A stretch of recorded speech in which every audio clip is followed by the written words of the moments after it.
So if you're wanting to monitor your vehicle systems, whether that be simple OBD2 codes, if there was an error up on the system, or actually monitor what's going on in the vehicle in live, these are some great products from ScanGauge. So we've got the ScanGauge2 and the ScanGauge3. So in today's video, we're going to go through the differences when we unbox them, differences between why you might choose the 2 or the 3, as well as installing the 3 into Justin's D-Max and showing you some of the setup procedures you're going to have to do when you're setting up for the first time. So let's get into it.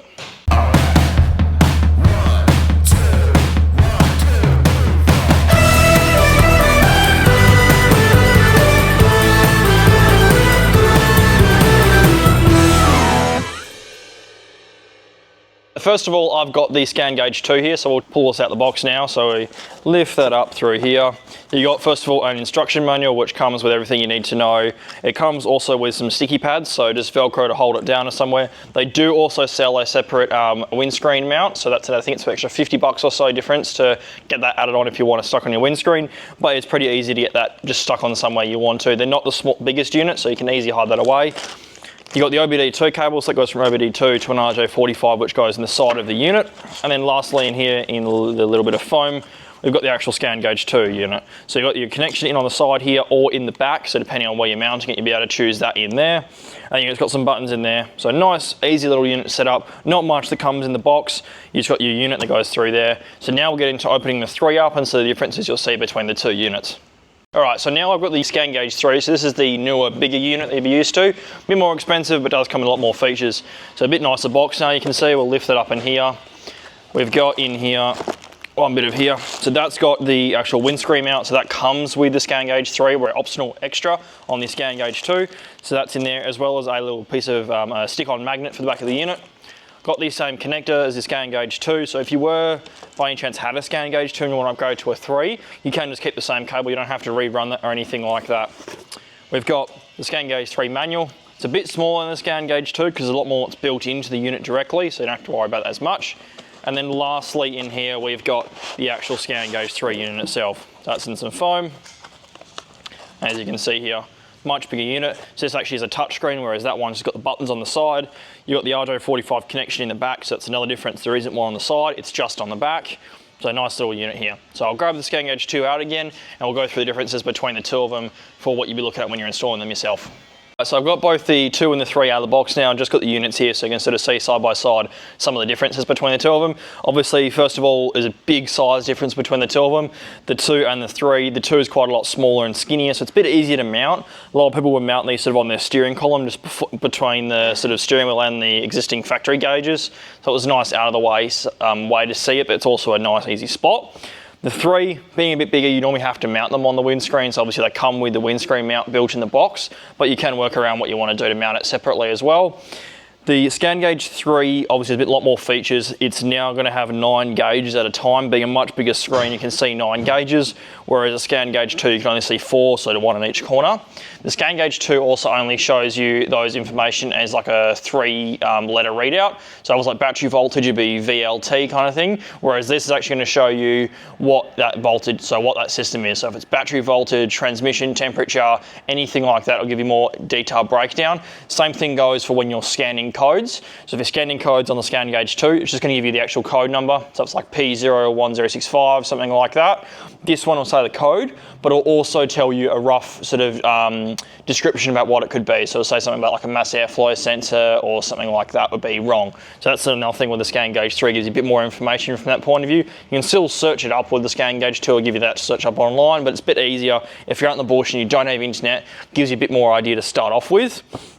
The other thing that the ScanGauge3 has when you compare it to the 2, it's multicolour, so you can change things around. You can also set alerts for all this stuff. So unlike the ScanGauge2, you can set parameters on this. So if you knew battery voltage was above 13.8 and that was an issue, you could set an alarm to tell you both an audible and a visual alarm that's having an issue. So same with transmission temp, if there was something, or coolant temperature or anything like that that was going over a metric you want it to be, you can set that limit and have it as an alarm. So that's a great difference between the 2 two of them.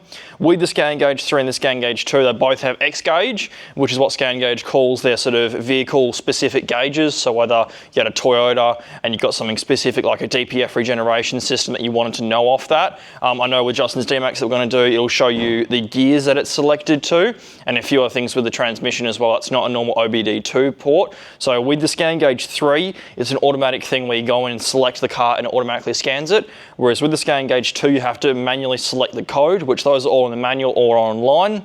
The other thing with sort of these is the ScanGauge2, if you ever need to update it, not that will happen a lot of the time, but if you do need to update it, you need to post it back to ScanGauge. They'll get it updated and bring it back to you. Whereas the ScanGauge3 now has Wi-Fi, so you can download that all through your home, get it connected to your Wi-Fi at home, get it updated in a nice, much easier way to get your system up to date. So now we'll go through, we'll get started to chuck this one in Justin's ute, so to show you some of the setup processes that you'd be looking at, that would be how you would do this for the first time. Alrighty, so now we're in the D-Max. I've got the ScanGauge3 here. I'm just taking the bits out of the box. So in the little bag that I showed you before, that little bubble wrap bag, you get the actual windscreen mount here, and we've got two bits of magnetic mounts. So you're meant to use the circle one for the actual unit, so we'll get that prepped first and then we'll stick that down. The metal one here is mainly just for something spare, so if that was for a phone or maybe a little tablet or something you want to connect up as well and not have the ScanGauge there, you can use this as a secondary one. Or if you just want something a bit bigger that's a bit easier to stick actually onto the magnetic mount, that's going to be your option for you. So now what we're going to do is we'll get this bit on, get that prepped, and we'll get this stuck on the windscreen, and then we'll show you about running this cable down and plug it into the OBD2 port.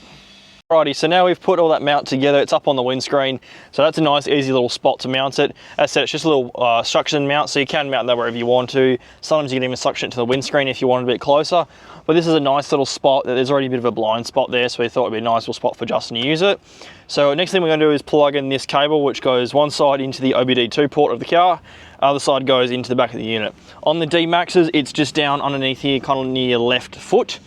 So just up and behind there. We'll just run up the front here for now just to show you, but we'll run it all up behind the dash so it's a bit hidden away in the future, but we'll just show you this so it makes it a bit easier for you. So just down under here,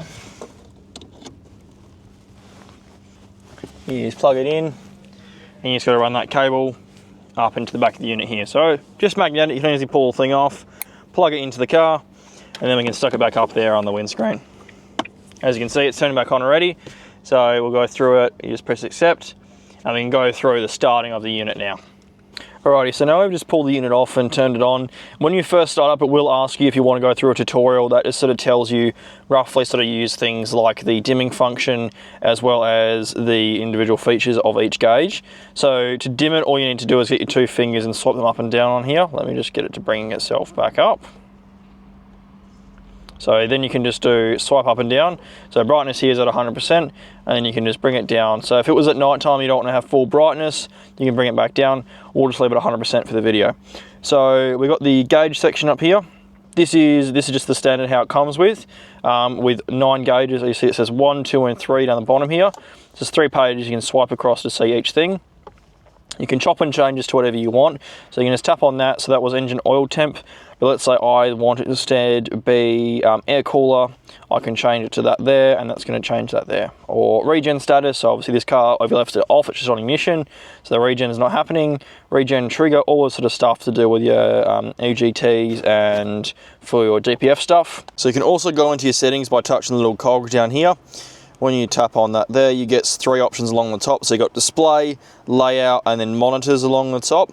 The display just gives you quick little settings of what you want to do. So color preset, so we've obviously set that to red to match the D-Max. And you can change your color, your brightness as well through here. So you can change it up a bit nicely.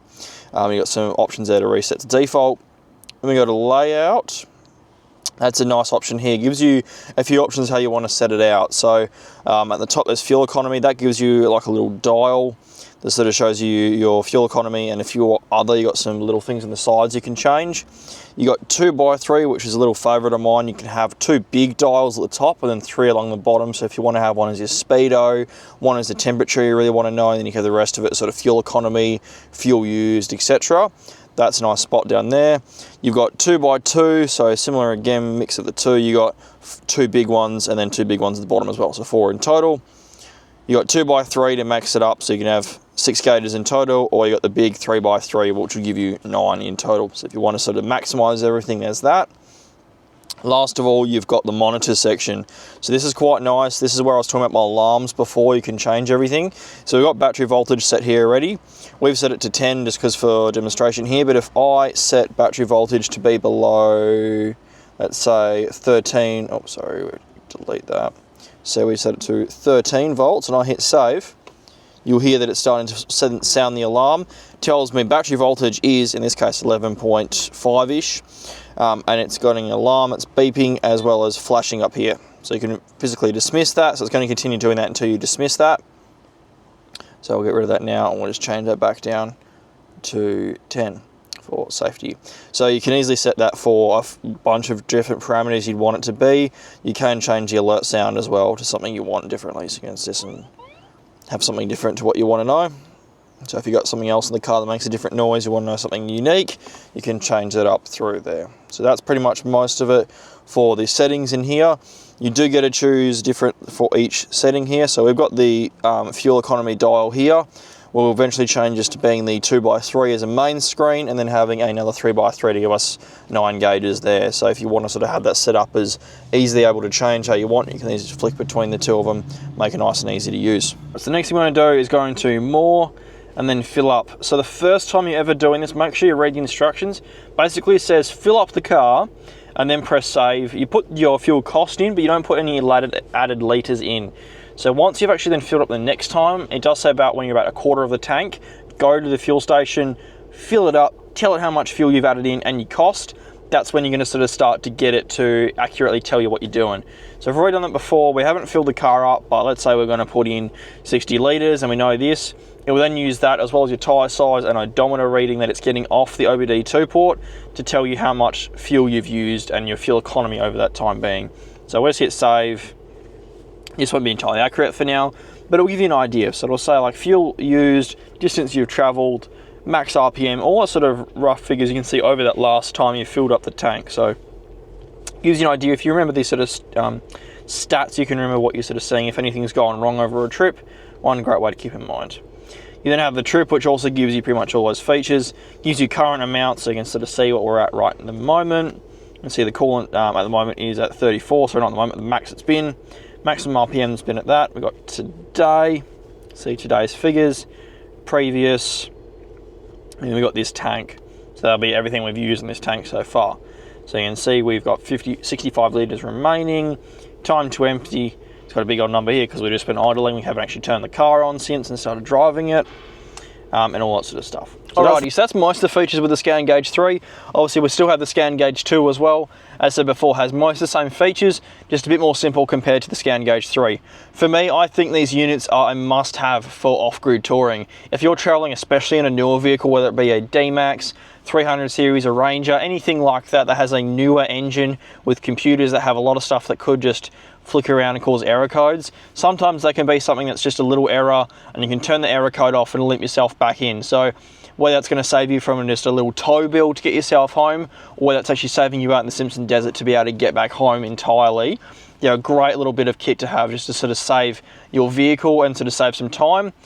Also, there are the added benefits of your fuel tank being able to be resized, as well as your speedo correction. So those sort of features I think are an absolute need to and must have for these newer vehicles where you don't want to be messing with the factory computers. You just want to add something on and still get the full usability out of your vehicle. So we now have both these in stock, both in the shop and online at elevateauto.com.au, and we fit them up to most of our builds now. If you've got any questions, leave them down below. We'll make sure to get back to you or hit them up via our store.